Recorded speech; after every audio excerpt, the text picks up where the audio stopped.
سيداتي أنساتي سادتي السلام عليكم ورحمة الله وبركاته.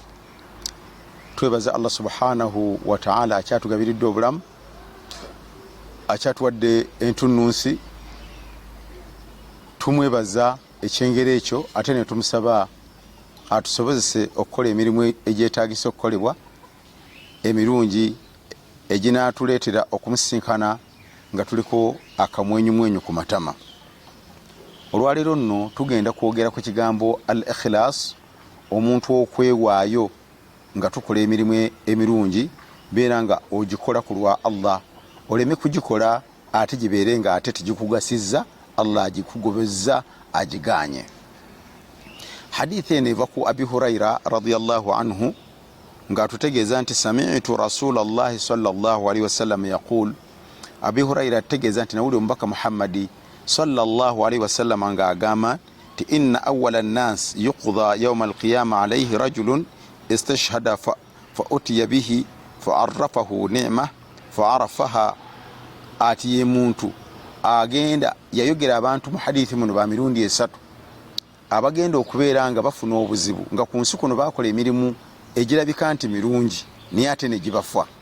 Yagamba nti omuntu agenda okusooka okulamulwa asuulibwe mu muliro ku lunaku lw'enkomerero y'oyo eyali mu ntalo z'eddiini n'alwana n'afiira namu n'atuuke mu maaso ga Allah subhanahu wa ta'ala amubuuze byeyakola, ayanjoleyo omulimu ogwo nti nalwanire mu ntalo z'eddiini. Allah amugaa nti nedda, onnimbye.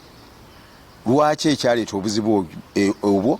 Kwe kubeera nti omulimu okoze omulimu omulungi naye ogwagalamu riya, oyagala abantu bakuwaane bakutende. Mu hadithi muno no Nabbi sallallahu alaihi wasallam ategeeza nti omuntu oyo aligenda mu maaso ga Allah, Katonda amunnyonnyole amulage bulungi empeera ze yandibadde afuna mu mulimu ogwo gwe yakola. Alyoka amubuuza, aha gwe wakola otya? Aga nti ayi Allah, tokimanyi nti nalwana mu lutalo lw'eddiini olw'egindi, era ninnulwana ninjagala obusiraamu bubeerewo nga bwe buli ku ntikko, era namaliriza nzitiddwa n'okuttibwa mu lutalo olwo. Allah amugaa nti nedda, olimbye. Wabeera mu lutalo olusiganye naye okulwana kuwalwana tiwakukola ku lwange nze Allah subhanahu wa ta'ala, wabala wali oyagala abantu bakwogereko nti oli muzira, so oviiriddemu awo kubanga abantu bakuwaana ng'okyali mu nsi nti gundi muzira tatya.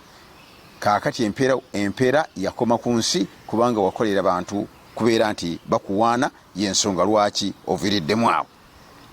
Kyetwa tulaba nti yadde mulimu mulungi tugulaba nga ogwa jihad, naye ate bw'oguteekamu kabandabe, bw'ogiteekamu obukodyo, bw'ogiteekamu sayansi omubi, oyinza okuviiramu awo. Tugenda ku hadithi ya Usama bun Zaidi radiyallahu anhuma.